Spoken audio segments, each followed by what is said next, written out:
tous, ici Rabdel et on est reparti pour un autre deck en standard joué actuellement et j'espère que vous attendez ça avec impatience que moi je l'ai attendu. On va s'intéresser au Jeskai combo joué par le champion tout droit venu d'Hong Kong et de la côte pacifique de l'Asie. Il s'agit de Li Tian. Si je me rappelle bien, il a gagné un grand prix à Birmingham en 2008. C'est un des top players de l'Asie. Donc voilà, et qui est sorti top 8 de ce Pro Tour Can of Tarkir avec un Jeskai combo qui a été joué par plusieurs joueurs lors de ce Pro Tour. On va voir cette mouture, qu'est-ce qu'elle a à nous dire de beau. En gros, alors c'est vrai que sans les cartes en main, ça va être un peu plus difficile, parce qu'il faut expliquer la combo. La carte principale, on va aller tout de suite dans le vif du sujet, c'est Ascendance de Jeskai. Voilà, c'est la carte qui fait tout, la carte qui fait énormément parler d'elle actuellement. C'est un enchantement en Jeskai, donc pour blanc, bleu et rouge. Quand vous jouez un sort non créature, les créatures que vous contrôlez gagnent +1/+1 jusqu'à la fin du tour et vous pouvez les dégager. Ça, c'est le plus important. Et si vous jouez un sort non créature également, vous pouvez ce qu'on appelle looter. Looter dans le jargon de Magic, c'est piocher une carte, puis se défausser d'une carte. Dans le même effet, ça s'appelle looter. Donc voilà, vous pouvez looter quand vous jouez un sort non créature. Alors, qu'est-ce qu'on va pouvoir faire avec ça? Tout d'abord, on a plein de créatures qui font du mana.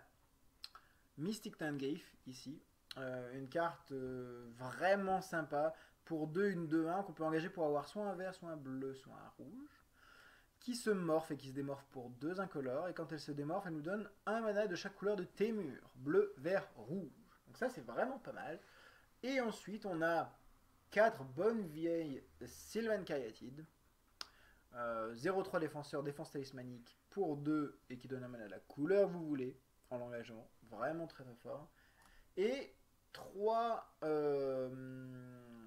Kiora's Follower, je me rappelle, fidèle de Kiora. 3 fidèles de Kiora. Pour un vert, un bleu, c'est une 2-2 que vous pouvez engager pour dégager un permanent que vous contrôlez. Un permanent. Ça, c'est important. C'est plutôt pas mal. Ensuite, la carte très sympathique de ce deck, Hélice de rétractation, qui dit pour un bleu, en éphémère, jusqu'à la fin du tour, une créature que vous contrôlez gagne, vous pouvez l'engager et renvoyer un permanent non terrain dans la main de son propriétaire.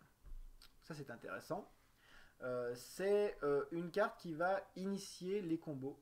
On va voir comment. Ensuite, Commune with the Gods, c'est une carte qui nous vient de Theros. Pour un incolore, un vert, vous pouvez vous révéler les 5 cartes du dessus de votre bibliothèque. Vous pouvez mettre une créature ou un enchantement parmi ces cartes dans votre main et le reste dans votre cimetière. Typiquement, ça permet d'aller chercher plus de créatures qui donnent du mana et bien entendu principalement l'ascendance de Jeskai. Principalement.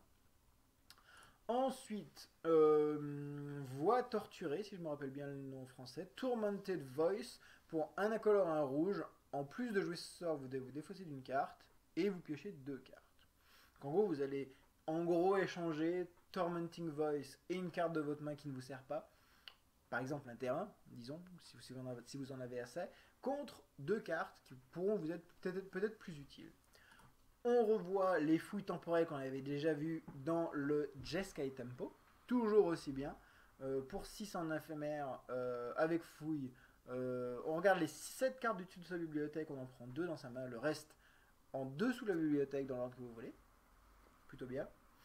Il y a 2 pyro-jumeaux, alors ça c'est intéressant, pour un incolore, un rouge en rituel avec obstination. Qu'on appelle obstination, en fait le sort va cibler une créature pour un incolore, un rouge, et vous pouvez payer 2 incolores et un rouge supplémentaire autant de fois que vous le voulez, et à chaque fois que vous faites ça, vous pouvez avoir une cible supplémentaire à ce sort. Donc voilà. Le sort fait vous allez copier toutes les créatures que vous avez ciblées. Donc vous allez en gros mettre une copie sur le champ de bataille et elle va avoir la célérité. Voilà. Typiquement c'est intéressant parce que si vous copiez un producteur de mana et qu'il a la célérité, vous pouvez l'utiliser également, ce producteur de mana. Si vous copiez une Sylvan Caryatide, vous pouvez l'utiliser aussi pour faire du mana. Vu qu'elle a la célérité, elle n'a pas le mana d'invocation, vous pouvez l'engager pour faire du mana. Intéressant, en plus des ascendances de Jeskai, on va avoir 4 manteaux du dragon pour 1 rouge. Un enchantement, quand il arrive sur le champ de bataille, vous pouvez piocher une carte et la créature gagne Fire Breathing, souffle de feu.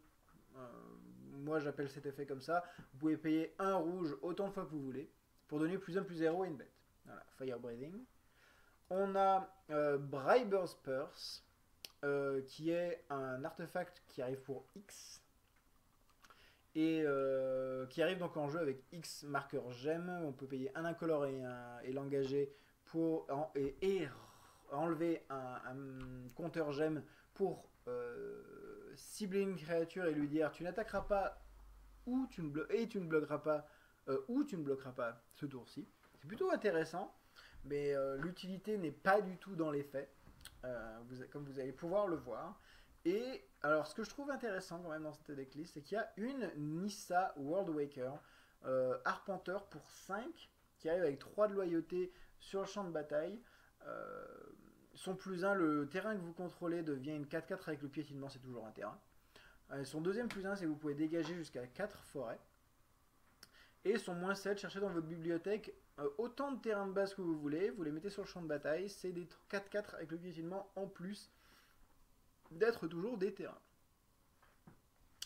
Je vois moins l'intérêt. On va pas forcément parler extensivement de cette Nissa dans cette decklist. On va surtout parler de la combo. Où elle est, comment elle marche. Alors, et surtout comment les cartes qui vont autour permettent d'améliorer la combo, bien entendu. On va pas parler vraiment des piocheurs qui sont assez simples à comprendre, Commune with the Gods, Tormenting Voice, Dig Through Time. C'est simple, ça permet d'aller chercher les cartes de votre combo. Assez simple. Si on n'a pas les cartes, ça va être dur de lancer les hostilités. Ensuite, ce qu'il nous faut, principalement, c'est des créatures qui font du mana. 1, 2 sur champ de bataille. Assez, on va dire. Et souvent, une hélice de rétractation. Et ensuite, est-ce qu'il nous faut encore quelque chose? Il nous faut sûrement un manteau du dragon ou un Briber's Purse. Voilà, je pense que, en gros, dans la main, quand on a un manteau du dragon, un Briber's Purse et une hélice de rétractation, avec par exemple une Sylvan Caryatide, on va pouvoir commencer à s'amuser. La combo. En gros, on va engager la Caryatide pour prendre un mana bleu. On va lancer hélice de rétractation. Bien entendu, je suis en train de parler de la combo, mais on a une ascendance de Jeskai en jeu, bien entendu. Donc on joue l'hélice de rétractation. L'effet de l'ascendance rentre en scène. On va pouvoir dégager toutes nos créatures. Donc voilà. Donc on va dégager cette Caryatide qu'on a engagée. Et donc on va pouvoir reprendre du mana avec, ou bien entendu faire l'effet de l'hélice de rétractation. Le plus simple à comprendre, c'est par exemple on a Briber's Purse dans notre main. On va mettre Briber's Purse. Donc on met Briber's Purse. L'effet de l'ascendant de Jeskai va dégager toutes nos créatures. En réaction, on engage la Caryatide pour renvoyer dans notre main Briber's Purse. Et donc, en gros, la Purse revient dans notre main. Ce qu'on a gagné, c'est 1 plus 1 plus 1 sur toutes nos bêtes.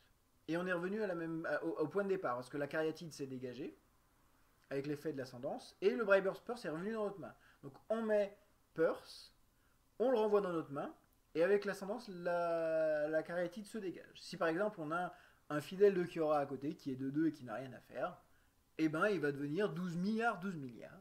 Et on va pouvoir attaquer gaiement avec une 12 milliards, 12 milliards, ce qui est plutôt pas mal. Donc voilà, on fait ça à l'infini.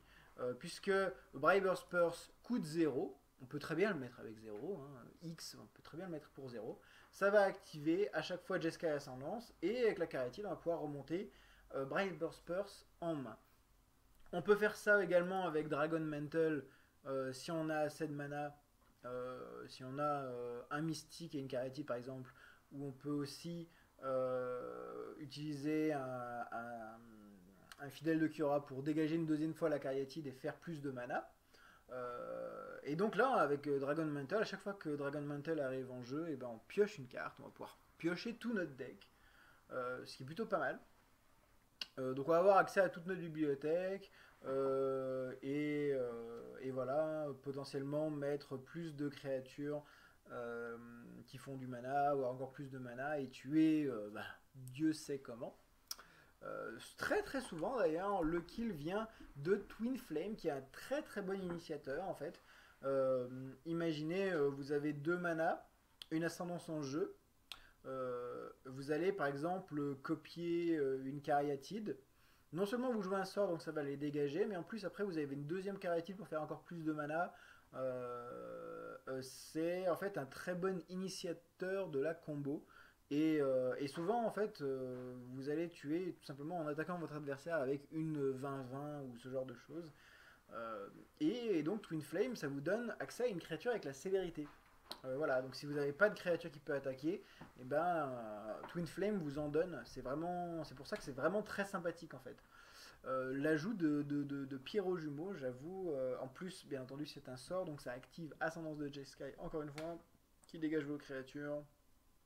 C'est vraiment très très fort. Donc voilà la combo avec principalement Retraction Helix et Dragon Mantle ou Briber's Purse. Les créatures à mana ou Curious Follower qui dégagent un terrain aussi pour faire du mana, c'est vraiment très fort.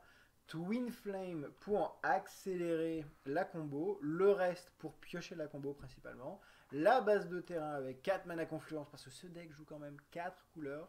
Vert, blanc, bleu, rouge. Donc il faut les bons mana. Donc bien entendu, 2 mana confluence, 2 bivouacs des frontières, un bivouac frontalier.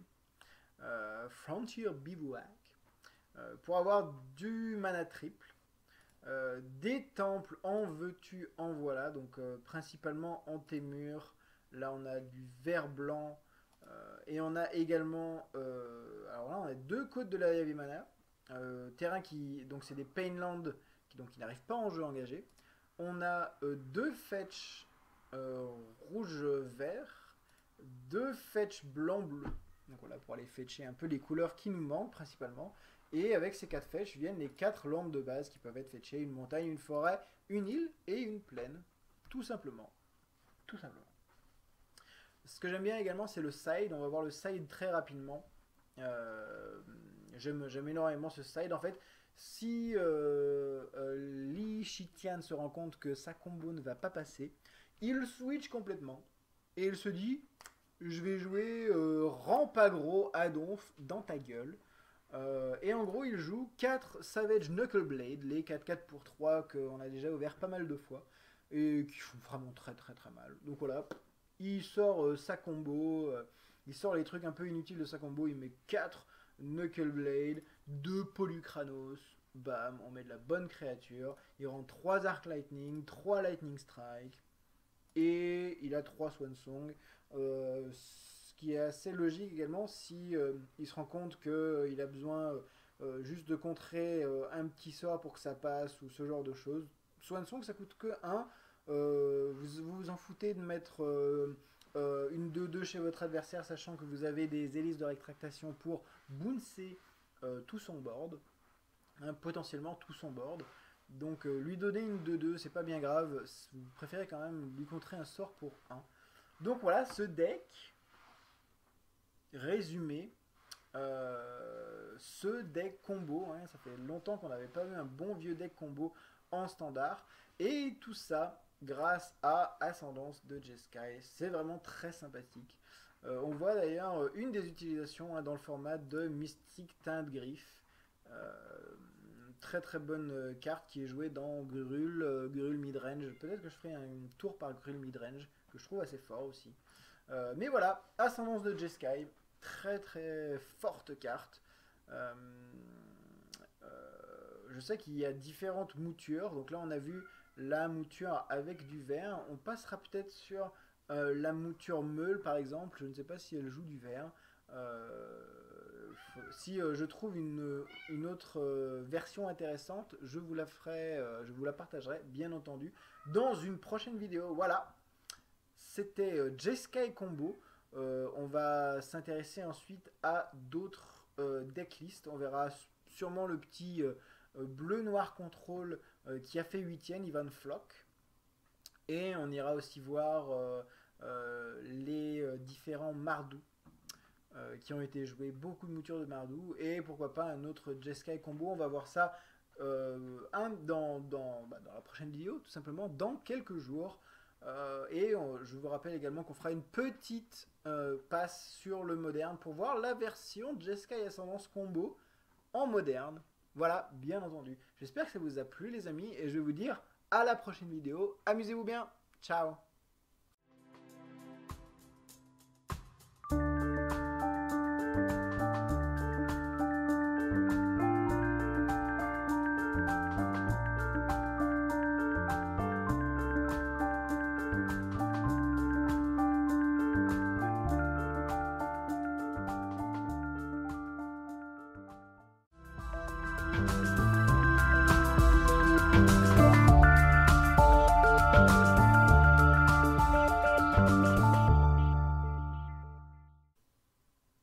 Et salut à tous, ici Rabdel, et on est reparti pour un autre deck en standard joué actuellement, et j'espère que vous attendez ça avec impatience, que moi je l'ai attendu. On va s'intéresser au Jeskai Combo joué par le champion tout droit venu d'Hong Kong et de la côte pacifique de l'Asie. Il s'agit de Li Shitian. Si je me rappelle bien, il a gagné un grand prix à Birmingham en 2008. C'est un des top players de l'Asie. Donc voilà, et qui est sorti top 8 de ce Pro Tour Can of Tarkir avec un Jeskai combo qui a été joué par plusieurs joueurs lors de ce Pro Tour. On va voir cette mouture, qu'est-ce qu'elle a à nous dire de beau. En gros, alors c'est vrai que sans les cartes en main ça va être un peu plus difficile parce qu'il faut expliquer la combo.